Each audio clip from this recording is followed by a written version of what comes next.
Hello friends, welcome to my YouTube channel. I am Sachin Mishra. In last class I have completed vitamin topic in 3 lectures. After that I have completed respiratory system that includes your cough and cold, your asthma part, okay, as well as your anti-asthmatic drugs, pathophysiology of asthma. And after that I have completed your ectoparasiticides, antiseptic and disinfectant. That was in your only one video lecture. तो वो सभी students जिन लोगों ने अभी तक ये videos नहीं देखे हैं, क्योंकि तीनों ही क्लासेस इंपॉर्टेंट थी, तो वो लोग मेरे यूट्यूब चैनल पे जाके ये सारी क्लासेस को एक बार फिर से चेक कर सकते हैं, देख सकते हैं और वहाँ से अपने नोट्स बना सकते हैं। अब बात करते हैं आज की। तो आज हम लोग स्टार्ट करने जा रहे हैं एक बहुत ही इंपॉर्टेंट टॉपिक, जहाँ से आपके जीपेट में, आपके नाइपर में और किसी भी गवर्नमेंट एग्ज़ाम में बहुत ज़्यादा क्वेश्चंस बनते हैं। तो आज का जो हम लोगों का टॉपिक है, शायद आपको टॉपिक समझ में आ गया होगा। जी हाँ, हम लोग बात करने वाले हैं ब्लड के बारे में। हम लोग बात करने वाले हैं कि क्या क्या इंपॉर्टेंट टॉपिक्स हैं, कौन कौन से वन लाइनर्स हैं जो जनरली ब्लड से आपके एग्ज़ाम में पूछे जाते हैं। चलिए, तो पहले हम लोग जाते हैं इंट्रोडक्टरी पार्ट पे, इंट्रोडक्शन वाले पॉइंट में। तो पहला क्वेश्चन तो जो मैंने आप लोगों के सामने रखा है कि फादर ऑफ सर्कुलेटरी सिस्टम, आपसे अगर पूछा जाए कि सर्कुलेटरी सिस्टम का फादर कौन है, या जनरली पूछ लिया जाता है कि ब्लड का फादर कौन है, जिसने ब्लड के बारे में डिस्कवरी की थी, जिन्होंने बताया था कैसे ब्लड पूरी बॉडी में सर्कुलेट होता है, तो आपका आंसर जाएगा विलियम हार्वे। क्लियर हुआ? इस पॉइंट को रट लेना कि William Harvey is known as the father of circulatory system. अगला क्वेश्चन है जो कंफ्यूज करते हैं, फादर ऑफ ब्लड ग्रुप। देखो, दोनों अलग अलग चीजें हैं। अगर आपसे सर्कुलेटरी सिस्टम के बारे में पूछ रहा है then it is of William Harvey, लेकिन अगर आपसे बोलता है कि ब्लड ग्रुप के बारे में किसने जानकारी दी कि आपका ए पॉजिटिव है, बी पॉजिटिव है, ओ है, ये एबीओ सिस्टम के बारे में किसने बताया, तो वहां आंसर जाएगा कार्ल लैंडस्टीनर। ये दो नेम है, ये दो नाम है जो आप लोगों के सामने हैं। बस इसके अलावा आपको कोई भी नाम याद नहीं रखना ब्लड के अंदर, ठीक है। हिमेटोलॉजी में आपको यही दो नाम याद रखने हैं। एक हो गया आपका कौन सा, विलियम हार्वे, और दूसरा हो गया आप लोगों का कौन सा, Karl Landsteiner. Karl Landsteiner blood group, William Harvey your circulatory system और योर ब्लड, ठीक है। एक और पॉइंट यहाँ पे जो मैंने नोट नहीं किया है, आप लोग, मैं बोलता जा रहा हूँ, इन सभी चीज़ों को आप नोट्स बनाएंगे, ठीक है। एक पॉइंट ये बोला जाता है कि स्टडी ऑफ ब्लड, ब्लड की स्टडी को हम लोग क्या बोलते हैं, तो डेट इज योर हिमेटोलॉजी, ठीक है। अगर कहीं वर्ड आ जाए हिमेटोलॉजी, एच हिमेटोलॉजी, तो that is your study of blood. लेकिन कभी एक बार क्वेश्चन में आया होता है एंजियोलॉजी, ANGO, एंजियोलॉजी। अगर आ जाए एंजियोलॉजी किसके बारे में है, तो सर्कुलेटरी सिस्टम की जो मैं स्टडी कर रहा हूं। विलियम हार्वे ने किसकी खोज की थी, ब्लड की, मतलब सर्कुलेटरी सिस्टम की। अगर आपसे बोला जाए कि सर्कुलेटरी सिस्टम की जो स्टडी होती है इसको हम लोग क्या बोलते हैं, तो guys that is your angiology. समझ में आ गया? हिमेटोलॉजी पर्टिकुलरली हम लोग ब्लड की बात कर रहे हैं, और अगर हम लोग सर्कुलेटरी सिस्टम की स्टडी की बात करेंगे then your answer will be your angiology. तो यहां तक क्लियर हुआ? अगला पॉइंट है, it is a fluid connective tissue, ठीक है। जो आपका जो ब्लड है वो क्या है आपका, it is your fluid connective tissue. Fluid connective tissue का मतलब क्या होता है, देखिए यहां पे समझने वाली बात है कुछ, जैसे कि कनेक्टिव टिश्यू है, और कनेक्टिव टिश्यू क्या होता है कि आपका 2-3 तरीके का होता है ना। कनेक्टिव टिश्यू में आपका वो ब्लड भी आता है, आपका लिम्फ भी आता है, आपका इसमें जॉइंट्स भी आते हैं, कार्टिलेज भी आते हैं, ठीक है, स्केलेटन, मतलब जो चीज़ें आपकी बॉडी को कनेक्ट करें। लेकिन एक यहाँ पे वर्ड आगे लगा दिया है फ्लूइड। अगर आपसे क्वेश्चन आ जाए कि फ्लूइड कनेक्टिव टिश्यू के अंदर कौन कौन सी चीज़ें आती हैं, तो इसके अंदर दो ही चीज़ें आएंगी, एक आएगा आपका ब्लड और दूसरा आएगा आपका कौन सा, लिम्फ। ब्लड और लिम्फ ये दोनों आपके फ्लूइड कनेक्टिव टिश्यू के पार्ट है, पहली चीज। दूसरी चीज, यहां पे मैंने फ्लूइड क्यों बोला है, फ्लूइड का मतलब ही हो गया कि इसके अंदर कोई ऐसी फ्लूइड मैट्रिक्स प्रेजेंट है जो आपके इंपॉर्टेंट है। तो यहां पे जो फ्लूइड मैट्रिक्स होती है उसको हम लोग बोलते हैं प्लाज्मा, ठीक है। जो आपकी फ्लूइड मैट्रिक्स है दैट इज योर प्लाज्मा। और वो जो प्लाज्मा होता है वो क्या है, वो आपकी फ्लूइड मैट्रिक्स है, तो वो कैरी करेगी आपकी चीज़ों को और वो कनेक्ट करेगी आपकी बॉडी के अलग अलग पार्ट में। समझ में आया? तो मतलब अगर क्वेश्चन पूछा जाए फ्लूइड कनेक्टिव टिश्यू, तो यहां पर सारे के सारे कनेक्टिव टिश्यू मत लिख देना। अगर फ्लूइड कनेक्टिव टिश्यू बोल रहा है it means we are talking about, अगर आपसे फ्लूइड कनेक्टिव टिश्यू बोल रहा है it means you are talking about only 2 things, first is your blood and second is your lymph। Clear हुआ? अगला पॉइंट क्या मैंने बोला, it is a fluid connective tissue that transport, और क्या ट्रांसपोर्ट कर रहा है वो देखते हैं। सबसे पहले ट्रांसपोर्ट कर रहा है ब्लड आपका ऑक्सीजन एंड कार्बन डाइऑक्साइड। ठीक है, अगर किसी ने मेरा रेस्पिरेटरी वाला लेक्चर देखा था तो बहुत अच्छे से मैंने आप लोगों को वहाँ समझाया हुआ है कि कैसे ब्लड आपका ऑक्सीजन और कार्बन डाइऑक्साइड को कैरी करता है, कैसे यहाँ पर इन दोनों गैसेस का एक्सचेंज होता है ना। इसलिए मैंने आपको स्टार्टिंग में बोला कि आप लोगों ने अगर नहीं देखे हैं वीडियोस तो आप यूट्यूब चैनल पे जाके मेरे वीडियोस देख सकते हैं। रेस्पिरेटरी सिस्टम में, पैथोफिजियोलॉजी में ये सारी चीज़ें बताई हुई हैं। तो आपका ब्लड कैरी करता है भाई कौन सा, ऑक्सीजन कार्बन डाइऑक्साइड, पहली बात तो ये हो गई। अगला इंपॉर्टेंट पॉइंट है कि आपका जो ब्लड होता है वो कैरी करता है न्यूट्रिएंट्स को। जो भी हम लोग खाना खा रहे हैं तो उसमें से जो भी जूस निकल रहा है, ठीक है, विटामिन हैं उसके अंदर, जो भी चीज़ें मिल रही हैं हम लोगों को, उसको भी कैरी कौन करेगा, आपका ब्लड ही आपका कैरी करेगा। अगला पॉइंट है हार्मोन्स। ये सारी चीज़ें हम समझेंगे अभी कि हार्मोन्स को भी कौन कैरी करता है, आपका ब्लड ही कैरी करता है। ब्लड में भी कौन सा पार्ट कैरी करता है वो, क्योंकि देखो ब्लड क्या है कि एक पूरा कॉम्प्लेक्स है, हमको पहले ब्लड समझना पड़ेगा। तो हम नेक्स्ट स्लाइड में भी समझेंगे कि कैसे ब्लड आपका हार्मोन्स को कैरी करता है। और यहाँ समझ लीजिए कि क्या क्या चीज़ें कैरी करता है, कैसे करता है अभी मैं आपको बताऊँगा। एंटीबॉडी भी आपका कैरी करता है भाई, ठीक है, ब्लड आपका एंटीबॉडीज भी कैरी कर रहा है हार्मोन्स के बाद।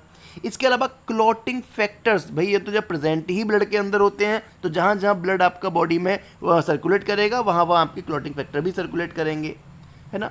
चलिए, इसके बाद एक इंपॉर्टेंट पॉइंट ये भी है कि जो ब्लड होता है वो लगभग आपकी बॉडी में 7 से 8% ऑफ बॉडी वेट आपका ब्लड प्रेजेंट होता है। आपका बॉडी वेट जो भी है ना, यहाँ 7% लिखा है लेकिन जनरली 7 to 8% ये आपका ऑथेंटिक है कि आपकी बॉडी का जो भी वेट है उसका 7 से 8% आपकी बॉडी में ब्लड लीटर में प्रेजेंट होगा। समझ में आया? जैसे एग्जांपल के तौर पे देख सकते हैं कि अगर कोई भी इंसान 70 kg का है ना, तो उसके अंदर कितना ब्लड प्रेजेंट होगा, लगभग 5.63 लीटर। तो एक एवरेज है। तो ये आपका एक इंट्रोडक्टरी पार्ट हो गया जहाँ इंपॉर्टेंट पॉइंट्स मैंने आप लोगों को बता दिए। फादर ऑफ सर्कुलेटरी सिस्टम आपके विलियम हार्वे हो गए। Karl Landsteiner is your blood group of father of blood group is Karl Landsteiner, और इन सभी चीज़ों को ब्लड कैरी करता है। ठीक है, आगे चलते हैं।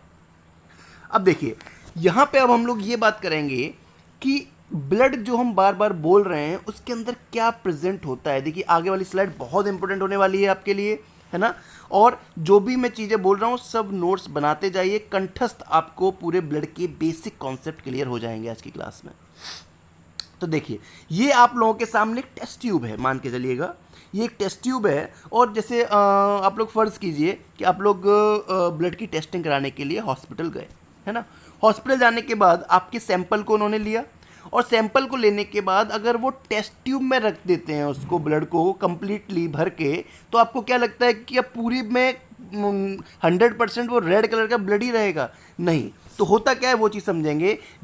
होता ये है कि जब उस टेस्ट ट्यूब में ब्लड को स्टैंड बाय मोड पे रख देते हैं तो उस कंडीशन में ब्लड 2 पार्ट में डिवाइड हो जाता है। आप लोगों को दिखाई दे रहा है ये ब्लड 2 पार्ट में डिवाइड है। देखिए जो नीचे वाला पार्ट है और जो ऊपर वाला पार्ट है, इसमें नीचे वाले पार्ट जो होता है वो सॉलिड नेचर का हो जाता है, सेमी सॉलिड टाइप का, और जो ऊपर वाला पार्ट है वो आपका लिक्विड नेचर का होता है। जो अपर पार्ट है वो आपका होता है लगभग 55%, जिसको हम लोग बोलते हैं क्या, प्लाज्मा। ठीक है, समझ में आ रहा है। 55% आपका प्लाज्मा होता है जो लिक्विड नेचर का होता है, और उसका कलर भी देखिए दे रखा है मैंने, इसीलिए आपको येलो, पेल येलो कलर का होता है, इसलिए यहाँ पे स्लाइड में येलो कलर आपका बनाया हुआ है। प्लाज्मा का कलर कैसा है, this is your pale yellow colour. ठीक है, और जो नीचे वाला पार्ट है वो आपका 45% प्रेजेंट होता है, उसको हम लोग बोलते हैं क्या, सेल्स। ठीक है, ये आपकी सेल्स है जो 45% प्रेजेंट है। तो आपके ब्लड में बेसिकली 2 चीज़ें होती हैं, एक होता है प्लाज्मा और दूसरा क्या होता है, सेल्स होती हैं। दूसरी चीज़ यहाँ पर इंपॉर्टेंट ये है कि अगर प्लाज्मा हो गया, सेल्स हो गया, तो एक क्वेश्चन ये आता है कि भाई ये सीरम क्या होता है। आप लोगों ने जरूर सुना होगा, एक वर्ड मैं यहाँ पे लिख रहा हूँ, सीरम। What is serum? याद आ रहा है किसी को? सीरम क्या होता है? तो सीरम का मतलब बेटा समझना, अगर कभी भी सीरम वर्ड आए तो हमेशा ध्यान रखना, सीरम का एक इक्वेशन याद कर लेना, serum equals to plasma minus clotting factor. जो आपको ये येलो कलर का पार्ट दिख रहा था ना, इसमें से अगर मैं क्लॉटिंग फैक्टर को बाहर निकाल के फेंक दूं तो जो भी मेरा पार्ट बचेगा अब मैं उसको क्या बोलूंगा, अब मैं उसको सीरम बोलूंगा। प्लाज्मा में से आप क्लॉटिंग फैक्टर निकाल दो तो उसी को हम लोग क्या बोलते हैं, सीरम बोलते हैं। क्वेश्चंस में एग्जाम में कैसे कंफ्यूज करता है वो यहां पर आपको लिख देगा serum equals to cells minus clotting factor. समझ में आ गया? तो याद रखना सेल में से क्लॉटिंग फैक्टर नहीं, भाई सेल तो अकेली केवल सेल ही प्रेजेंट होती है, कौन कौन सी होती है बात करेंगे अभी। लेकिन प्लाज्मा जो होता है इसमें बहुत सारी चीज़ें होती हैं, तो अगर मैं इसी प्लाज्मा में से क्लॉटिंग फैक्टर को बाहर निकाल दूं तो उसी को हम लोग क्या बोलते हैं, सीरम बोलते हैं। क्लियर हुआ यहाँ तक? तो एक इंपॉर्टेंट पॉइंट हो गया। अच्छा, एक और मैं यहाँ पे बहुत इंपॉर्टेंट चीज़ बताने वाला हूँ, वो ये है जो आप लोगों को नोट करना है। मैंने स्लाइड में नोट नहीं किया हुआ, मैं धीरे धीरे बोलता जा रहा हूँ, लेकिन कहीं क्वेश्चन देखा है मैंने इसलिए सारी चीज़ें बता रहा हूँ। देखिए, आप लोग जब हॉस्पिटल जाते हैं, जब आप लोग आपका ब्लड सैंपल देते हैं, तो पहले के टाइम में तो ये था कि वो सिंपल इन नीडल से, इंजेक्शन के थ्रू, सिरिंज से आपका ब्लड निकाल लेते थे। आजकल आप लोग देख रहे होंगे कि वो लोग ये नहीं करते, वो लोग क्या करते हैं, वो यहाँ एक ऐसा वैक्यूम वाला ये टेस्ट ट्यूब लगाते हैं जिसके ऊपर एक कवर्ड रहता है। याद आ रहा है आप लोगों को? इस तरीके से कवर्ड रहता है, स्टॉपर लगा होता है ये, है ना, ये स्टॉपर लगा होता है और इसमें एक निडल जाती है और अंदर से आपका पूरा ब्लड सक कर लेती है। एकदम वैक्यूम के तरीके से ब्लड आपका पूरा टेस्ट ट्यूब में आ जाता है। अब मैं ये बोलना चाह रहा हूँ, अगर आप में से किसी भी स्टूडेंट ने ये गौर किया हो कि जो स्टॉपर होता है ना वो हमेशा अलग अलग कलर का होता है। जैसे किसी में ये आपको ग्रीन कलर का स्टॉपर दिखाई देगा, किसी में यही स्टॉपर आपको रेड कलर का दिखाई देगा, किसी में ये आपको ग्रे कलर का दिखाई देगा, किसी में वायलेट कलर का दिखाई देगा। तो ये जो स्टॉपर प्रेजेंट होता है ना, टेस्ट ट्यूब, छोटी सी ये ट्यूब रहती है, इसमें जो स्टॉपर ये अलग अलग कलर का होता है। तो क्यों अलग अलग कलर का होता है वो बहुत इंपॉर्टेंट है, तो हम नोट करते जाइए, मैं आपको बताता जा रहा हूँ लाइन से, है ना। क्वेश्चन बन सकता है आप लोगों का। अगर मैं बोलूं कि ये जो स्टॉपर है, ये स्टॉपर मेरा रेड कलर का, ये ग्रीन कलर से ये मत सोचना ग्रीन कलर है ना। मैं बोल रहा हूं अगर मेरा स्टॉपर रेड कलर का है, ये जो ऊपर ट्यूब को बंद करने वाला है, ये अगर रेड कलर का है, तो आपको सिंपल याद रखना है कि जो ब्लड की सैंपलिंग की गई है that is your for serology testing. काम खत्म। समझ में आया? ब्लड की सैंपलिंग किसके लिए की गई है? सीरोलॉजी के लिए। पहली चीज क्लियर हुई? अगर रेड कलर का स्टॉपर है it means that is for serology. Second point मैं बोल रहा हूं कि अगर ये आपका स्टॉपर जो लगा हुआ है इसके ऊपर ये लेवेंडर कलर का है, लेवेंडर कलर बोल दो या फिर वायलेट कलर बोल दो, या तो मैं बोल दूं वायलेट या एग्जाम में लेवेंडर भी आ सकता है। अगर इस कलर का है इट मींस आपकी जो सैंपलिंग की गई है दैट इज फॉर सीबीसी और सीईए, ये टेस्टिंग होती है, तो इनके लिए कंप्लीट ब्लड काउंट होता है। तो ये अगर आपको सीबीसी करना है तो उस कंडीशन में इसका जो कलर होगा, ये कोडिंग है actually, that is a colour coding. ये कैसा हो जाएगा? ये वायलेट कलर या लेवेंडर कलर का होगा। एक और चीज़ यहाँ पे, हाँ बहुत ज़रूरी चीज़ है, जो सीबीसी टेस्टिंग हम लोग करते हैं तो उस कंडीशन में हमेशा हम ट्यूब के अंदर एडिटिव्स डालते हैं।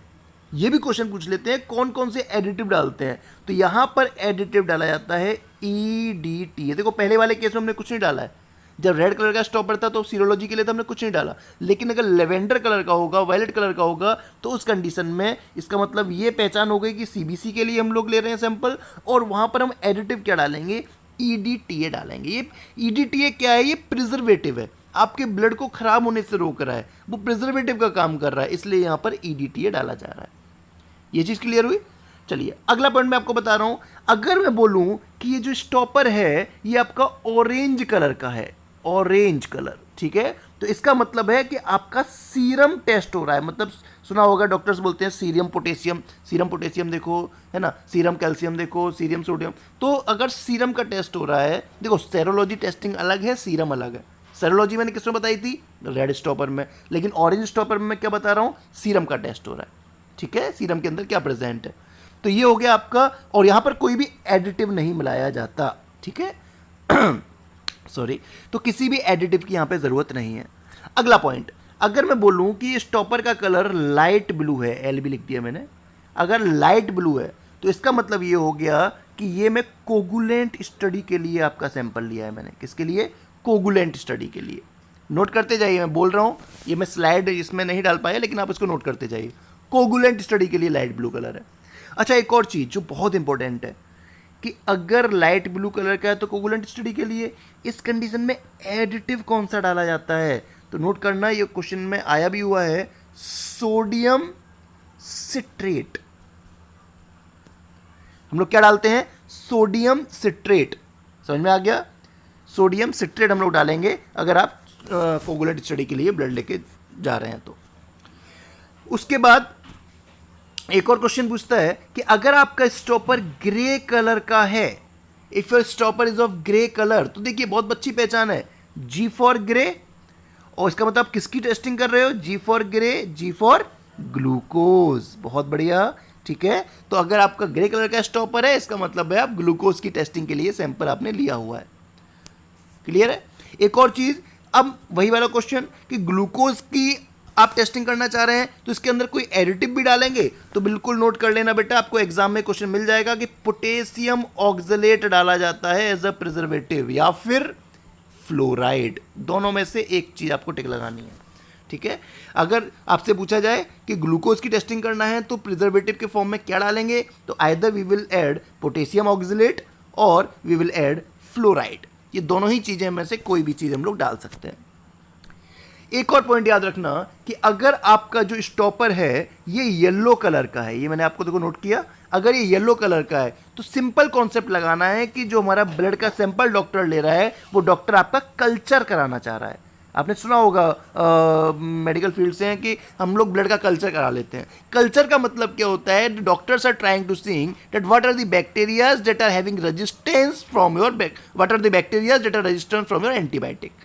जो आपकी एंटीबायोटिक्स चल रही हैं तो उस पर रेजिस्टेंस तो डेवलप नहीं कर ली उस बैक्टीरिया ने, मान के चलिए आपके एम्पिसिलिन आपके ऊपर चल रहा है ना, आपको स्यूडोमोनास का कोई भी इन्फेक्शन हो चुका है, तो क्या वो एंटीबायोटिक्स पे इफेक्टिव है या नहीं है, तो ये सारी की सारी चीज़ें जो होती हैं आपकी वो आपका पता चलता है कल्चर टेस्ट से। तो उसके लिए सैंपल कैसा लेते हैं, आपका येलो कलर का स्टॉपर रहता है, ठीक है, और कोई बहुत ज़्यादा चीज़ें यहाँ पर ऐड करने की जरूरत नहीं है एडिटिव्स के फॉर्म में। एक और चीज़, अगर आपका स्टॉपर ग्रीन कलर का, ये लास्ट है कलर कोडिंग से, अगर आपका स्टॉपर ग्रीन कलर का है, जिस कलर की मैं स्केच यूज कर रहा हूँ अभी, ग्रीन कलर का स्टॉपर है, ठीक है, तो उस कंडीशन में आपको नोट करना है कि आपकी जो टेस्टिंग हो रही है डेट इज फॉर अमोनिया, ठीक है, अमोनिया के लिए आपकी टेस्टिंग की जा रही है। तो गाइज ये हो गया आपका कलर कोडिंग और क्या क्या चीज़ें हैं जो आप उसमें ऐड कर रहे हैं, ठीक है। मैंने आपको दो चीज़ें बताई, जिन लोगों ने नोट किया है मैं एक बार पढ़ देता हूँ, आप समझ लीजिए। रेड कलर सीरोलॉजी के लिए, वायलेट और लिवेंडर कलर सीबीसी के लिए, ऑरेंज कलर सीरम के लिए है, light blue colour coagulant study के लिए, यहाँ पर सोडियम सिट्रेट डाल रहे हैं और सीबीसी वाले में ईडीडी डाल रहे थे। ग्रे कलर ग्लूकोज के लिए जहाँ पर हम लोग सोडियम फ्लोराइड है पोटेशियम ऑक्सलेट डाल रहे हैं। येलो कलर आपका कल्चर के लिए और ग्रीन कलर जो है वो आप लोगों का अमोनिया के लिए। तो ये चीज़ समझ में आ गई होगी। एक ये टेबल आपको बनानी है, इस टेबल को आपको याद करना है। बाकी अभी मैंने आपको एक चीज़ पूछी थी सीरम के बारे में, किसी को याद आ रहा है? देखिए स्लाइड फिर से आ गई है सीरम के बारे में। तो अभी मैंने बताया था, बस इसको आपको याद रखना है। सीरम का मतलब क्या होता है, प्लाज्मा में से क्लॉटिंग फैक्टर निकाल दूं, ना कि सेल में से, ठीक है। बस तो ये हो गया आप लोगों का बेसिक्स किस चीज़ का, ब्लड के बारे में। अब थोड़ा सा और अंदर घुसते हैं हम लोग इसमें टॉपिक में। आगे हमारा ये है, अब मैंने आपको बताया कि दो चीज़ें थी, एक था प्लाज्मा एक थी सेल्स। तो पहले बात करते हैं प्लाज्मा की। प्लाज्मा की बात करते हैं, क्या क्या होता है प्लाज्मा के अंदर। तो प्लाज्मा में आपका सबसे पहले प्रेजेंट है water. Wait a minute,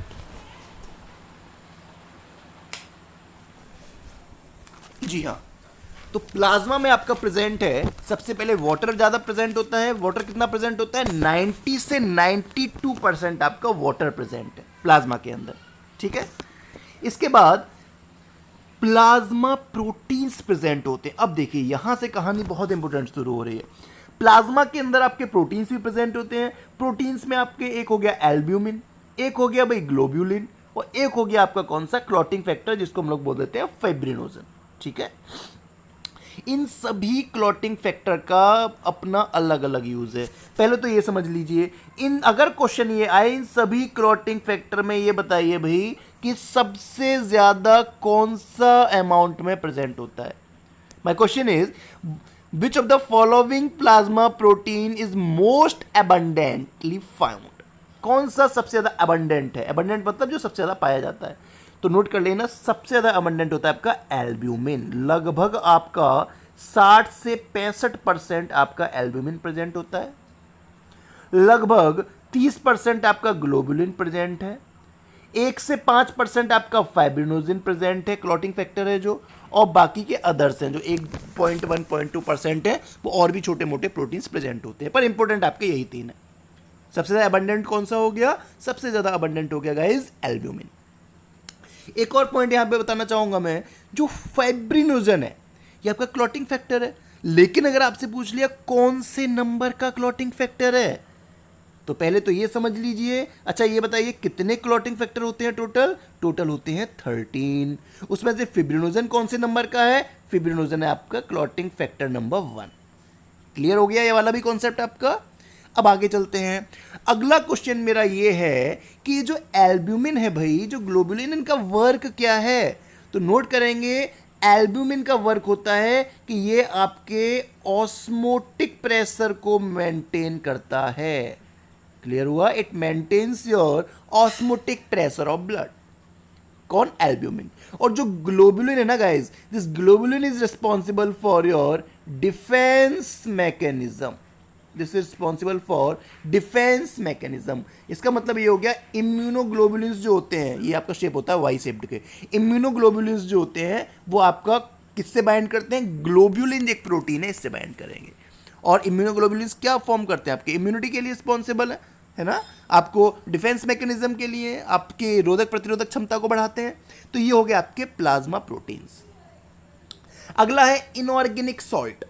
plasma में इसके अलावा प्रेजेंट होते हैं इनऑर्गेनिक साल्ट। इनऑर्गेनिक साल्ट में आ जाते हैं जैसे कि आपका सोडियम है, पोटेशियम है, क्लोराइड है, कैल्शियम है ना, बाइकार्बोनेट है, ये बाइकार्बोनेट हो गया। तो ये सारे के सारे इनऑर्गेनिक साल्ट हैं, ये भी आपके प्लाज्मा में प्रेजेंट होते हैं। और क्या है भी प्लाज्मा के अंदर? Nutrients from digested food. भाई जो भी आपने खाना खाया है, तो जैसे मैंने अभी आपको स्टार्ट में क्या बताया था कि भाई ब्लड इन सबको कैरी करता है, ट्रांसपोर्ट करता है। याद आ रहा है ना पहली स्लाइड, है ना? तो ब्लड इन सबको क्या कर रहा है? ब्लड इन सबको कैरी कर रहा है, ट्रांसपोर्ट कर रहा है। लेकिन ब्लड में भी कौन ट्रांसपोर्ट कर रहा है? तो वो ट्रांसपोर्ट कर रहा है आपका plasma.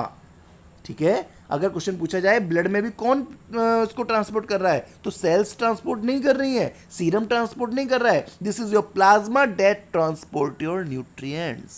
I think it is clear. Next is waste material. Urea हुआ, क्रिएटिनिन हुआ, यूरिक एसिड हुआ, तो ये तीनों की तीनों चीजें वेस्ट मटेरियल हैं। ये भी आपका प्लाज्मा ही है जो इसको कैरी करता है।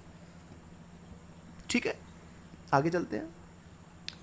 हॉर्मोन्स, मैंने आपको वहां भी पहली स्लाइड में भी बताया था, हॉर्मोन्स भी आपका ब्लड में कैरी होता है, लेकिन ब्लड में कौन कैरी करता है, कौन ट्रांसपोर्ट करता है? प्लाज्मा ट्रांसपोर्ट करता है। और होता क्या है कि एंडोक्राइन ग्लैंड्स होती हैं, थोड़ा समझेंगे। एंडोक्राइन ग्लैंड्स होती हैं, एंडोक्राइन ग्लैंड्स क्या करती हैं? जैसे आप लोगों ने देखा है ना, बंदूक होती है, बंदूक से हम लोग गोली चलाते हैं, फायर करते हैं, तो उसी तरीके से बंदूक कौन है? बंदूक है हमारी एंडोक्राइन ग्लैंड, और जो गोली है वो क्या है? हमारे हॉर्मोन्स है जो फायर हो रहे हैं। और गोली अगर किसी इंसान को लग रही है, मान के चलिए जैसे हम लोग इंडियन है, हमने गोली चलाई, पाकिस्तान को लग रही है, तो पाकिस्तान क्या हो गया? हमारा टारगेट ऑर्गन हो गया। ठीक है, पाकिस्तान टारगेट ऑर्गन हो गया। जो तोप चल रही है, बंदूक चल रही है, वो हमारे हॉर्मोन्स हो गए, है ना। और जो बंदूक हो गई वो हमारी क्या हो गई? एंडोक्राइन ग्लैंड्स हो गई। लेकिन मेरा क्वेश्चन ये है भाई कि ये तो बताओ प्लाज्मा कहाँ चला गया? तो प्लाज्मा क्या है? प्लाज्मा वो कैरियर है। तो बंदूक किस में कैरी हो रही, वो गोली किस में कैरी हो रही है? वो आपकी एनवायरनमेंट में कैरी हो रही है, एयर में कैरी हो रही है ना। तो इस तरीके से जो आपका हॉर्मोन्स है वो आपके एंडोक्राइन ग्लैंड से निकलते हैं, कहाँ पहुंचते हैं? ब्लड स्ट्रीम में। ब्लड स्ट्रीम में क्या प्रेजेंट है? ब्लड स्ट्रीम में आपका प्लाज्मा प्रेजेंट है, ये देखिए लिखा हुआ है। प्लाज्मा क्या करेगा? कैरी करेगा, कहाँ तक पहुंचाएगा? टारगेट ऑर्गन मतलब पाकिस्तान तक, उसको खत्म कर देगा। ठीक है, तो इस तरीके से आपका प्लाज्मा है जो हॉर्मोन्स को कैरी करता है। आगे चलते हैं। इसके बाद आता है गैसेस। तो गैसेस में यहां पर क्या है? गैसेस में है आपका ऑक्सीजन, कार्बन डाइऑक्साइड और नाइट्रोजन। ये तीन गैसेस हैं, ऑक्सीजन, कार्बन डाइऑक्साइड, नाइट्रोजन। देखो यहाँ पे भाई ऑक्सीजन और कार्बन डाइऑक्साइड का तो मैं ऑलरेडी आप लोगों को रेस्पिरेटरी सिस्टम में बहुत कुछ बता चुका हूँ। मैं फिर बोल रहा हूँ, जिन लोगों ने वीडियोस नहीं देखे हैं अभी तक, वो लोग बैक में जाके मेरे यूट्यूब चैनल पे जो भी वीडियोस हैं उन सबको जरूर देख लीजिएगा। आप लोगों के कॉन्सेप्ट क्लियर हो जाएंगे बेसिक, है ना। और उसके बाद जो नाइट्रोजन है, तो नाइट्रोजन का इतना समझ लो कि बहुत ज़्यादा फिजियोलॉजिकल रोल नहीं होता नाइट्रोजन का, ठीक है। Main role oxygen carbon dioxide का है, nitrogen do not have any physiological role in your body. तो ये गाइज प्लाज्मा के बारे में मैंने आप लोगों के कॉन्सेप्ट बेसिक्स क्लियर किए हैं। अब आगे चलते हैं, अगला आता है सेल्स। अब आती है मेन बात कि सेल्स में जो 45% नीचे प्रेजेंट थी, टेस्ट ट्यूब में बिल्कुल जम गई थी नीचे, उनका क्या रोल है, कौन कौन सी सेल्स प्रेजेंट होती हैं। तो सबसे पहले है आरबीसी। आरबीसी को ही हम लोग बोलते हैं red blood corpuscles. They are not red blood cells. Is it clear? These are red blood corpuscles. Why they are red blood corpuscles? This is because if it is cell then there should be a nucleus. अगर ये cell होगी तो इसके अंदर nucleus present होना चाहिए, लेकिन जो कॉन्सेप्ट कहता है वो ये कहता है कि मैच्योर आरबीसी के अंदर न्यूक्लियस नहीं होता, ठीक है। तो आपसे हमेशा याद रखेंगे, क्योंकि मैच्योर आरबीसी के अंदर न्यूक्लियस नहीं है, that is why it is called as red blood corpuscles. इसी का दूसरा नाम होता है एरिथ्रोसाइट्स। साइट वर्ड जहां आ जाए ना, ये तो आप सभी को पता होना चाहिए, जहां साइट आ जाए इसका मतलब सेल्स की बात कर रहे हैं। क्लियर हुआ? आगे चलते हैं। सेल्स में दूसरे नंबर पे आती है हमारी डब्ल्यूबीसी। ये देखिए, डब्ल्यूबीसी को गाइस हम लोग बोलते हैं व्हाइट ब्लड सेल्स, और इसी को बोला जाता है ल्यूकोसाइट, ठीक है। साइट का मतलब मैंने अभी बताया था आपको, सेल्स होता है, इसी को बोलते हैं ल्यूकोसाइट। ल्यूको मतलब डब्ल्यूबीसी की बात हो रही है, ठीक है। दो चीज क्लियर हुई। और सेल्स में जो तीसरी रहती है उसको हम लोग बोलते हैं प्लेटलेट्स, और प्लेटलेट्स को हम लोग बोलते हैं थ्रोम्बोसाइट। तो ये तीन टाइप की सेल्स होती हैं जो जनरली आपके ब्लड में प्रेजेंट होती हैं, आरबीसीज, डब्ल्यूबीसीज, प्लेटलेट्स। बस याद रखने वाली बात यह है कि आरबीसीज को बोलते हैं एरिथ्रोसाइट्स और डब्ल्यूबीसीज को बोलते हैं ल्यूकोसाइट्स। क्लियर हुआ? अब थोड़ा सा इसको और डीप में पढ़ लेते हैं। जैसे कि सबसे पहले आपका आता है आरबीसी, रेड ब्लड कॉर्प्यूसल्स। तो भाई सबसे पहले तो ये बताइए कि आरबीसी सिंथेसाइज कहाँ होती है। चलिए भाई, आप लोगों का टेस्ट है, बताइए आरबीसी कहाँ सिंथेसाइज होती है। मतलब अरे मुझे पता है बोन मैरो बोल रहे हो आप, मैं वो नहीं पूछ रहा हूँ, मैं आपसे ये पूछ रहा हूँ कि जो आरबीसी है, जैसे एक छोटा सा बच्चा है, जब मतलब एग फर्टिलाइज हो गया, मैं तो तब से बात कर रहा हूँ, बिल्कुल जन्म से, कि जन्म से ही आरबीसी कहाँ सिंथेसाइज हो रही है। तो हमेशा याद रखना कि एम्ब्रियो के अंदर जो आरबीसी की सिंथेसिस होती है वो होती है mesodermal cells of yolk sac. Mesodermal cells of yolk sac. Yolk sac क्या होता है कि गैस्टेशन पीरियड जब स्टार्ट होता है ना, तो this is the first thing that is seen after gestation with in 2 to 3 days।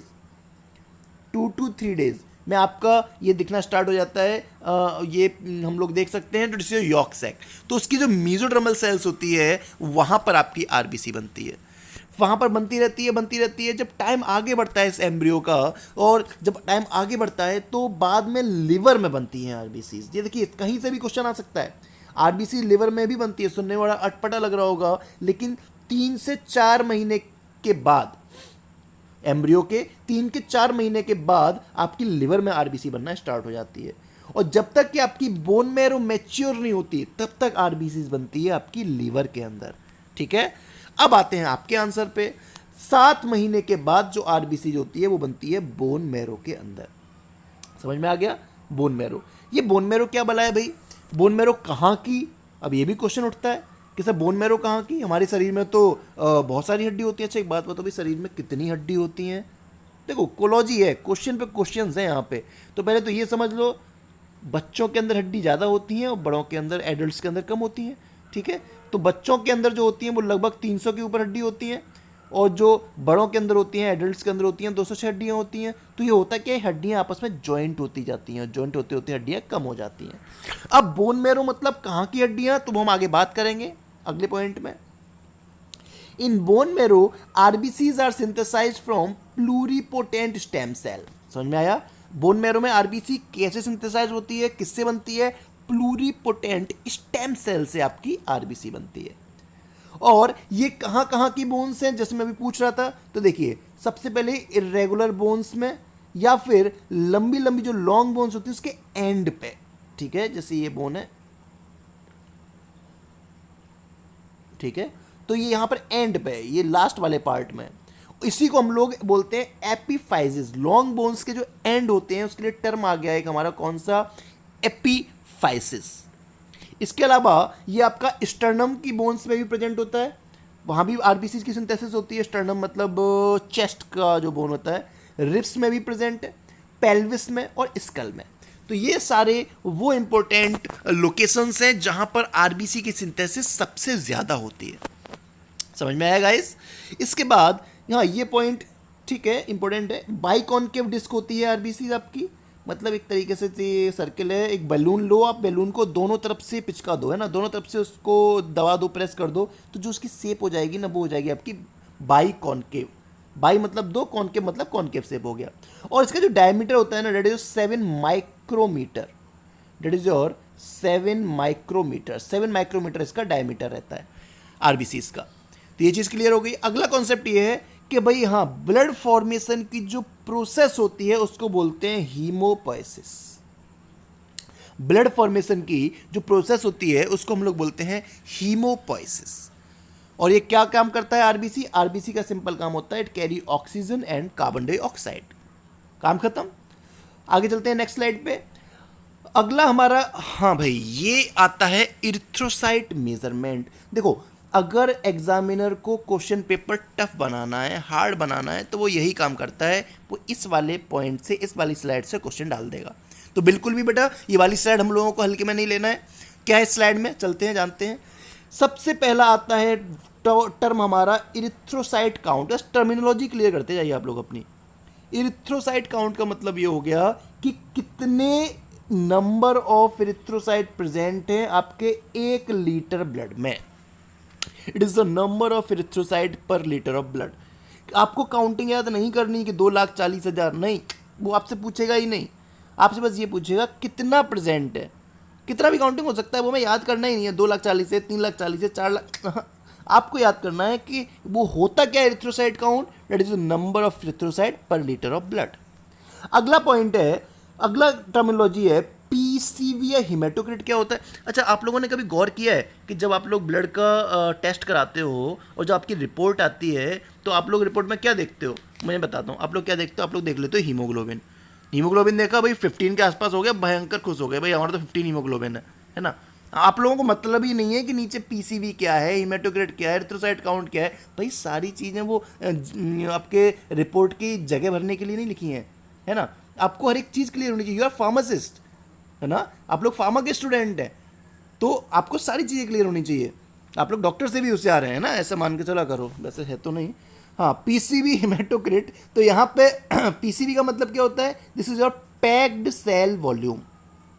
और हिमेटोक्रिट मतलब क्या हो गया? वो पीसीवी की ही बात कर रहे हैं। और इन दोनों का मतलब ये होता है कि 1 लीटर ब्लड में आपके रेड सेल्स कितना वॉल्यूम कवर कर रही हैं।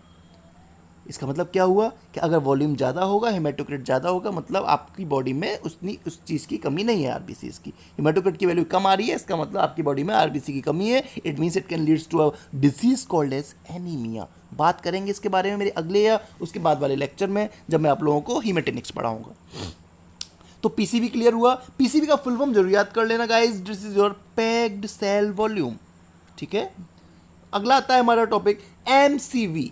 MCV is mean cell volume. इसी को बोलते हैं हम लोग कि ये फेमटोलीटर, इसलिए लिखा है, ये क्वेश्चन इंपॉर्टेंट है, फेमटोलीटर्स में नापा जाता है। Volume of average cell, volume of average cell, उसको हम लोग बोलते हैं मीन सेल वॉल्यूम। क्लियर हुआ? एवरेज सेल के वॉल्यूम को बोलते हैं मीन सेल वॉल्यूम। किस में नापते हैं? फेमटोलीटर्स में नापते हैं। अगला हमारा टर्मिनोलॉजी हीमोग्लोबिन। अच्छा, हीमोग्लोबिन क्या है भाई? सबको पता है, हीमोग्लोबिन बोलते हैं, हीमोग्लोबिन बढ़ गया मतलब खून बढ़ गया।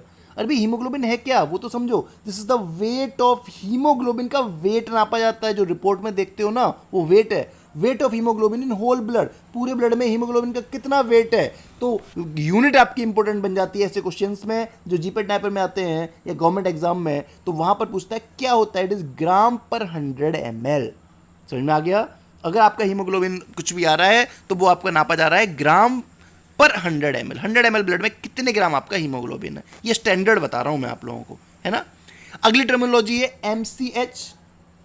इसका मतलब क्या होता है, इसका मतलब ये है कि एवरेज अमाउंट ऑफ हीमोग्लोबिन, एक सेल के अंदर, एक आरबीसी के अंदर कितना अमाउंट है एवरेज हीमोग्लोबिन का, उसको बोलते हैं MCH, mean cell haemoglobin.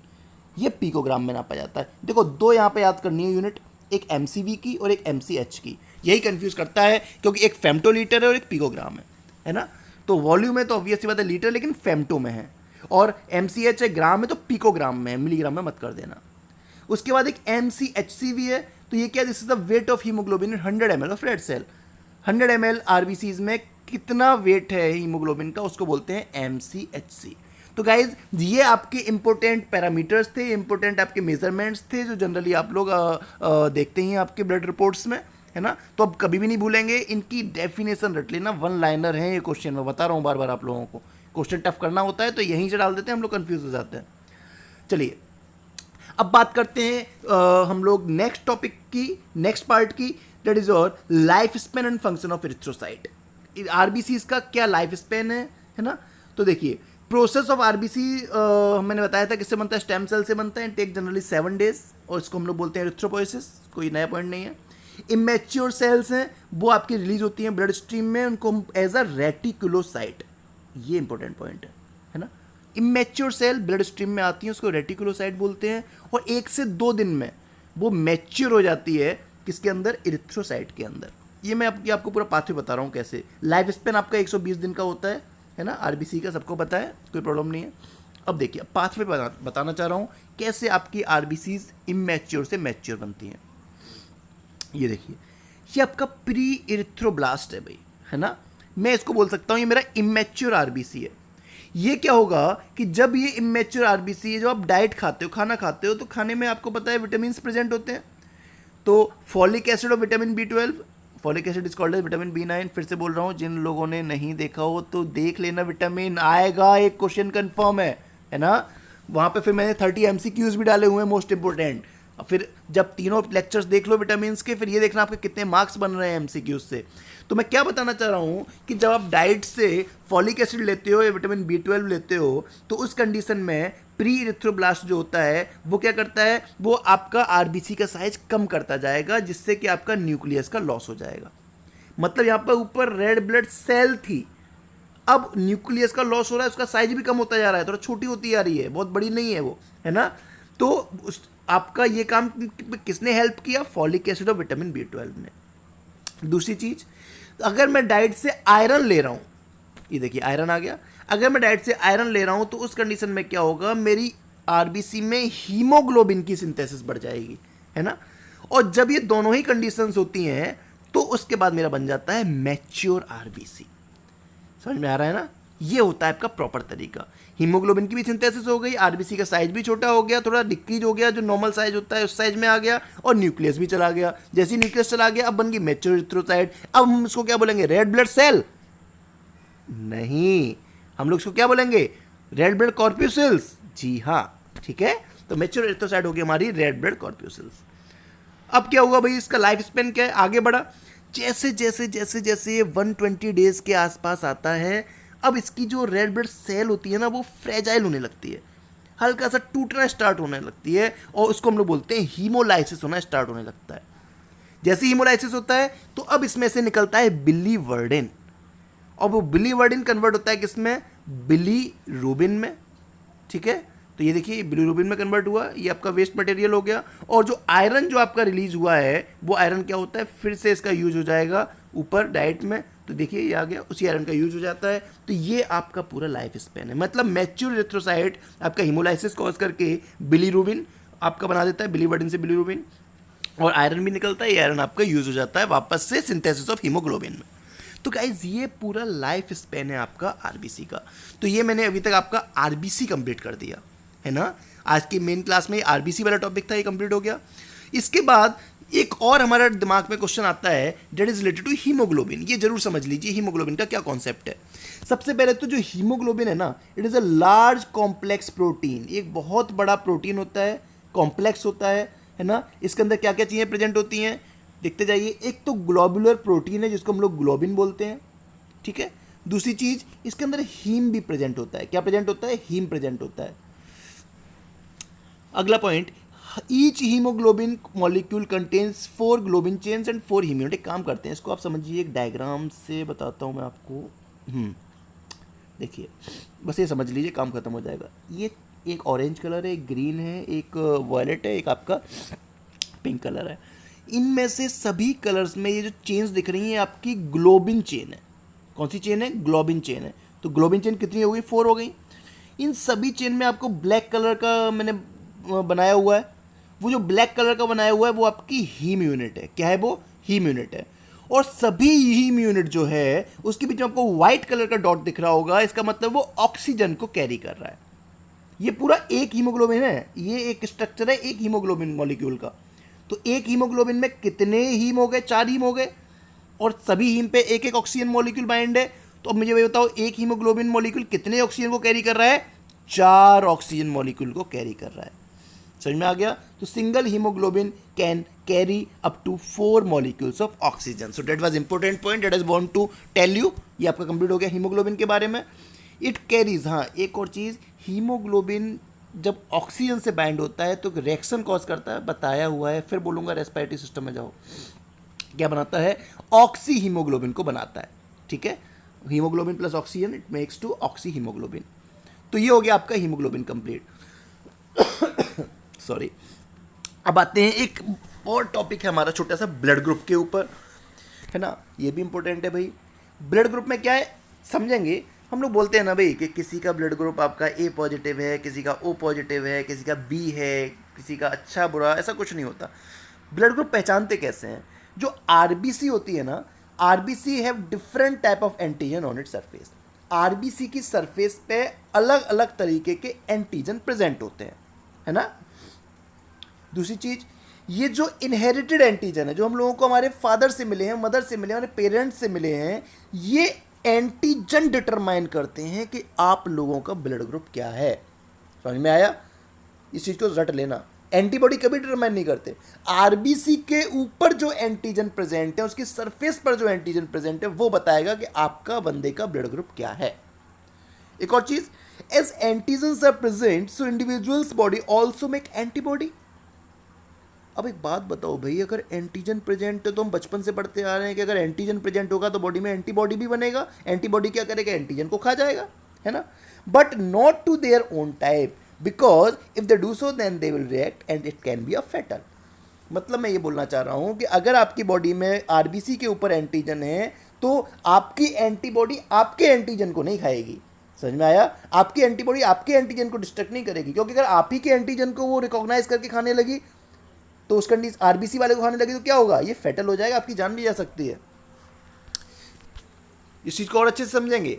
If someone is transfused with similar blood group, antibody will not recognize that antigen present on surface of RBCs, but if it will be different, then immune system will attack on and it will destroy the transfused cell.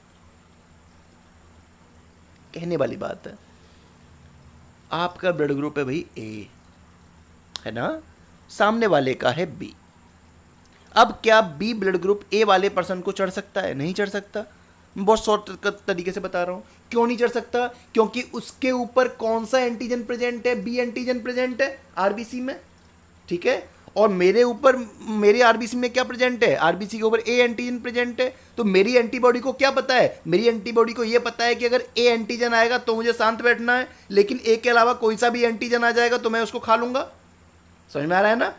मतलब मेरी body की antibody में क्या पता है? उनको ये मैंने बोल के रखा है कि भाई ए एंटीजन के अलावा कोई भी एंटीजन आ जाए ना तो खा लियो, एक काम करियो, कोई भी एंटीजन आ जाए उसको खा लेना। तो अगर मेरे बॉडी में बी एंटीजन आएगा तो क्या करेगा? बॉडी में रिएक्शन होगी। तो यही रीजन होता है कि हम लोग हमेशा सेम ब्लड ग्रुप को देखते हैं, है ना। किसको देखते हैं? सेम ब्लड ग्रुप वाले बंदे को, जिससे कि मेरी एंटीबॉडी उसको ना खाए।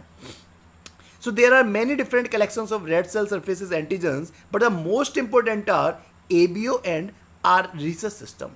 बहुत सारे सिस्टम होते हैं, लेकिन ज़्यादा इंपॉर्टेंट कौन से हैं? एक ABO ब्लड ग्रुप सिस्टम होता है और दूसरा रीसस सिस्टम होता है। बस इन दोनों के बारे में मैं आपको शॉर्टकट में यहाँ बताना चाहूँगा, है ना। तो देखिए, मैंने यहाँ पे ABO सिस्टम और ब्लड ग्रुपिंग को एक टेबल में फॉर्म कर दिया है। ये देखिए, ये आरबीसीज है रेड कलर की। अब यहाँ पे समझने वाली बात ये है, वैसे तो आपको सब समझ में आ ही गया है कि अगर ए ब्लड ग्रुप है तो देखो आरबीसी के ऊपर क्या प्रेजेंट है, आरबीसी के ऊपर देखो ए एंटीजन प्रेजेंट है, एंटीजन ये देखो एंटीजन, एंटीजन कौन सा होगा ए। अगर बी ब्लड ग्रुप है तो क्या होगा, बी अभी बताया था ना कि आरबीसी के ऊपर जो भी ब्लड ग्रुप जो भी एंटीजन है वही आपका ब्लड ग्रुप है। अगर ए भी एंटीजन है, ए बी एंटीजन का मतलब क्या हो गया, आपका ब्लड ग्रुप कौन सा हो गया, ए और बी, ठीक है, मतलब उल्टा बोल दिया मैंने। अगर ए और बी दोनों ही एंटीजन प्रेजेंट है इसका मतलब ब्लड ग्रुप कौन सा हो गया, ए बी। लेकिन अगर एक और कंडीशन आती है गाइस, डियर फ्रेंड्स, अगर आपकी आरबीसी के ऊपर कोई भी एंटीजन प्रेजेंट नहीं है इसका मतलब आपका ब्लड ग्रुप कौन सा हो जाएगा, then it will be considered as blood group number O. आपका ब्लड ग्रुप कौन सा होगा, ओ होगा। इसी के जस्ट अपोजिट में एंटीबॉडी होती है, रट लेना। अगर ए एंटीजन है तो एंटीबॉडी कौन सी होगी, बी। अगर बी एंटीजन है तो एंटीबॉडी कौन सी होगी, ए। अगर ए बी दोनों एंटीजन है तो मतलब कोई भी एंटीबॉडी नहीं होगी, और कोई भी एंटीजन नहीं है तो दोनों ही एंटीबॉडी हो जाएंगी। समझ में आ गया। अब यहां पे सबको पता है जो ओ ब्लड ग्रुप होता है that is your universal donor. क्यों, क्योंकि भाई उसके ऊपर कोई एंटीजन ही नहीं है। कॉन्सेप्ट समझ रहे हो कितना अच्छा है भाई। अगर आपके आरबीसी के ऊपर कोई एंटीजन ही नहीं है तो भाई किसी को भी चढ़ा दो। मैंने एंटीबॉडी को क्या बताया था, यही तो बताया था कि ए एंटीजन के अलावा कोई भी एंटीजन आए तो खाली हो, यही तो बोला था मैंने क्या बोला था कि अगर ए एंटीजन के अलावा कोई भी एंटीजन आए तो खा लेना उसको। मैंने एंटीबॉडी को समझा रखा था भाई, ओ के ऊपर तो कोई एंटीजन ही नहीं है मतलब किसी को भी चढ़ा दो। इसीलिए बोलते हैं ब्लड ग्रुप ओ जो होता है this is your universal donor. किसी को भी चढ़ा दो आप, यूनिवर्सल डोनर, सब हर किसी को ब्लड ग्रुप दे सकता है ये। समझ में आ गया। और कौन सा ब्लड ग्रुप वाला होता है जो यूनिवर्सल एक्सेप्टर होता है, that is your A B. A B जो आपका यूनिवर्सल रेसिपिएंट है, ठीक है। जो आपका किसी का ब्लड ग्रुप ए बी है तो इसके पास क्या नहीं है, एंटीबॉडी नहीं है। कॉन्सेप्ट समझ रहे हो। अगर किसी के पास ए बी ब्लड ग्रुप है इसका मतलब क्या हो गया, उसके पास एंटीबॉडी है क्या, नहीं है। जब एंटीबॉडी ही नहीं है तो ए बी वाला कोई भी ब्लड ग्रुप चढ़ाओगे कोई अपोज नहीं करेगा, वो बंदा सभी का ब्लड ग्रुप ले लेगा। ये चीज़ क्लियर हुई या नहीं हुई। चलिए, अच्छा हाँ, यहाँ पे मैं एक और चीज़ बताना चाहता हूँ जो बहुत इंपॉर्टेंट है। यहाँ पे मैंने नोट नहीं किया है, क्वेश्चन आया था। एक रेयर ब्लड ग्रुप होता है गाइज, रेयर ब्लड ग्रुप सबसे रेयर होता है और उसको हम लोग बोलते हैं बॉम्बे ब्लड ग्रुप। ये आपको बुक्स में नहीं मिलता है जनरली। एक रेयर ब्लड ग्रुप होता है जिसको हम लोग बोलते हैं Bombay blood group. Bombay blood group क्यों बोलते हैं, 1952 में एक साइंटिस्ट थे इंडिया के, उन्होंने मुंबई में एक पर्सन के अंदर पाया था कि उनकी आरबीसी के ऊपर ए बी और ओ के अलावा एक और ब्लड ग्रुप होता है, एक और एंटीजन प्रेजेंट होता है जिसको बोलते हैं एच। ठीक है, तो जहां भी एच एंटीजन की बात आएगी तो समझ लेना ये ऐसा है जो ब्लड तो सबको दे सकता है, ये बंदा सभी को ब्लड दे सकता है, कोई इशू नहीं है, लेकिन ये ब्लड केवल उसी से लेगा जिसका बॉम्बे ब्लड ग्रुप होगा, जिसका एच एंटीजन प्रेजेंट होगा। तो ये ए बी और ओ से बिल्कुल अलग हटके है। अगर क्वेश्चन आएगा कि बॉम्बे ब्लड ग्रुप में क्या केस है तो एच एंटीजन आपको याद रखना है। ठीक है, अब मैं एक लास्ट और टॉपिक की बात कर रहा हूं, आर एच इनकम्पैटिबिलिटी। हम लोग बोलते हैं कि ब्लड ग्रुप पॉजिटिव है, नेगेटिव है, तो ये पॉजिटिव नेगेटिव क्या है, तो that is called as R H rhesus system. एक मंकी था रिसर्च नाम का, उसके अंदर वो पर्टिकुलर एंटीजन पाया गया है ना, पर्टिकुलर प्रोटीन, एंटीजन नहीं मैं बोलूँगा, पर्टिकुलर प्रोटीन पाया गया। तो उस प्रोटीन अगर प्रेजेंट है तो आर एच पॉजिटिव होगा और नहीं प्रेजेंट तो आर एच नेगेटिव होगा। देखते हैं, The RH blood group system is the second most important after ABO system. ABO के बाद सबसे ज़्यादा इंपॉर्टेंट यही होता है, RH blood group system important है। अगला, इस सिस्टम में ब्लड ग्रुप में 49 तरीके के 49 टाइप के एंटीजेंस प्रेजेंट होते हैं, जिसमें से जो सबसे ज़्यादा इंपॉर्टेंट है वो है डी, कैपिटल डी मैं बोल रहा हूँ समझना, capital C, small C, capital E और स्मॉल ई। समझ में आया। ये 5 टाइप के 49 टाइप के एंटीजन्स में से 5 टाइप के एंटीजन है वो ज़्यादा इंपॉर्टेंट है रिसर्च सिस्टम में, capital D, capital C, small C, capital E और स्मॉल ई। ठीक है, यहाँ पर कोई भी स्मॉल डी दिखाई दे रहा है क्या आपको, जरा बताना मुझे, यहाँ कहीं स्मॉल डी दिखाई दिया, नहीं दिया, तो there is no small D antigen. R H capital D Rhesus का जो डी एंटीजन है, तो R H capital G is normally described with a positive और negative suffix after ABO system. अगर मैं बोल रहा हूं कि someone is having a A positive, अपना ही केस लिया मैंने, अगर मैं बोल रहा हूं कि मेरा ए पॉजिटिव है, इसका मतलब क्या है कि मेरा एंटीजन ए है और साथ में मेरे पास आर एच कैपिटल डी भी प्रेजेंट है। अगर कैपिटल डी प्रेजेंट नहीं है तो मैं क्या हो जाऊंगा, मैं हो जाऊंगा ए नेगेटिव। समझ में आया? तो ये पॉजिटिव नेगेटिव केवल ये डिस्क्राइब करता है कि आपके ऊपर जो एंटीजन है, जो प्रोटीन है RH D, वो प्रेजेंट है या नहीं है। अगर नहीं है इसका मतलब क्या हो गया, आप नेगेटिव हो। अगर आपके ऊपर वो एंटीजन प्रेजेंट है इसका मतलब क्या हो गया कि आप पॉजिटिव हो। ये चीज क्लियर हो गई? इसके बाद the term RH factor, RH positive और RH negative, it refer to RH D only. वही बता दिया मैंने, बार बार वही चीज आ रही है। अब आते हैं आज की लास्ट स्लाइड पे, इसके बाद आपका लेक्चर कंप्लीट है। बहुत इंपॉर्टेंट पॉइंट आएगा यहां से। RH incompatibility is the major problem in the case when the female is RH negative and male is RH positive. कहने की बात यह है कि अगर मेल का पॉजिटिव है ब्लड ग्रुप और फीमेल का नेगेटिव है तो भाई प्रॉब्लम आना स्वाभाविक है। क्या प्रॉब्लम आती है? प्रॉब्लम आती है आफ्टर मैरिज, जो बेबी का केस होता है उस कंडीशन में। जब बेबी का केस होता है तो वहां पर जो बच्चा होता है ना, उसको प्रॉब्लम आना स्वाभाविक है। उस प्रॉब्लम को हम लोग बोलते हैं HDN, haemolytic disease of newborn. बच्चे के अंदर हीमोलिसिस होना स्टार्ट हो जाती है। ये ऐसी कंडीशन बन जाती है जहां पर बच्चे की डेथ भी हो जाती है। जनरली पहले बेबी में प्रॉब्लम नहीं होती क्योंकि टाइम लगता है एंटीबॉडी को बनने में, है ना। एंटीबॉडी को बनने में टाइम लगता है मदर के अंदर, तो पहले बेबी को प्रॉब्लम नहीं होती। लेकिन जब डिलीवरी हो जाती है, जो सेकंड बेबी होता है, तो सेकंड बेबी के टाइम तक क्या होता है कि मदर के अंदर जो ब्लड होता है, तो वो क्या करता है, क्योंकि मदर क्या है, नेगेटिव RH नेगेटिव है, तो वो एंटीबॉडी बना लेती है पॉजिटिव के लिए, कि अगर पॉजिटिव बेबी होगा तो वो प्लासेंटा के थ्रू क्रॉस करके वहां पर RBCs को लाइसिस करना स्टार्ट हो जाएगी बच्चे की। मैंने बताया था ना, RBCs बन रही थी, सिंथेसाइज हो रही थी, कहाँ कहाँ, बोन मैरो में, कहाँ कहाँ, लिवर में, कहाँ कहाँ, mesodermal cells of yolk sac.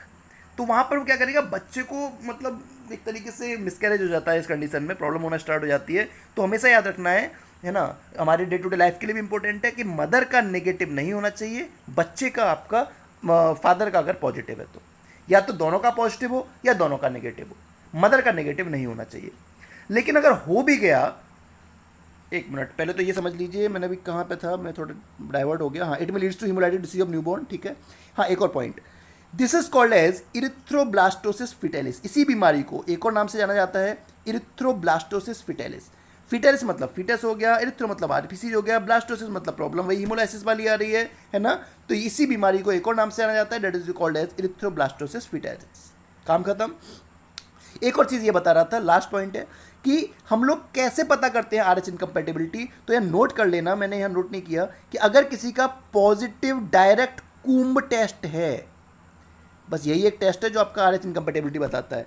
Positive direct कूम्ब test denotes और it is used for RH incompatibility, है ना। ये आपका RH इनकम्पैटिबिलिटी बताता है। और इसका ट्रीटमेंट क्या है भाई, तो ये मत सोचना इसका ट्रीटमेंट नहीं है। अगर मान के चलिए बच्चा होने के बाद जो बेबी है उसके अंदर हीमोलाइसिस वाली प्रॉब्लम हो रही है, तो उस कंडीशन में फोटोथेरेपी काम करती है थोड़ी बहुत, मैं बोल रहा हूँ, आप नोट करते जाओ, है ना। फोटोथेरेपी काम करती है उसके अंदर, हम लोग डायरेक्टली एक्सपोजर में लाते हैं फ्लोरेसेंस के। और अगर वो कंडीशन ऐसी है कि नहीं सेकंड बेबी होना ही है, तो उस कंडीशन में हम लोग क्या करते हैं, एक इंजेक्शन देते हैं जिसको हम लोग बोलते हैं RHIG इंजेक्शन। RHIG का इंजेक्शन देते हैं। ये इंजेक्शन जनरली एक तो फर्स्ट ट्राइमेस्टर के टाइम पे लगता है और एक आपका आफ्टर बर्थ लगता है, आफ्टर बर्थ, है ना। मतलब जब पहले बच्चे का जन्म हो जाए तो उसके बाद आपका तुरंत मदर को इंजेक्शन लगा दिया जाता है, तो वो एंटीबॉडीज़ नहीं प्रिपेयर करती अगर पॉजिटिव वाला केस आएगा तो उसके लिए। तो ये आपका रिसर्च सिस्टम है। RH इनकम्पैटिबिलिटी का इंपॉर्टेंट टॉपिक था। तो इस तरीके से आज के टॉपिक को मैं यहीं ख़त्म कर रहा हूँ, है ना। तो ये आप कंप्लीट जो मैंने पढ़ाया है उन सभी को नोट कर लीजिएगा। तो मिलते हैं फिर हम लोग नेक्स्ट क्लास में। हाँ, बहुत इंपॉर्टेंट है, इस वीडियो को लाइक कमेंट शेयर जरूर करिएगा उन लोगों के साथ जिनको इसकी ज़रूरत है ना। अगर आपको लगता है कि आपके काम का चैनल है, आपके काम का वीडियो है, तो इसको सब्सक्राइब करिए, otherwise no problem. Thank you guys, मिलते हैं बहुत जल्दी नेक्स्ट वीडियो में। Thank you.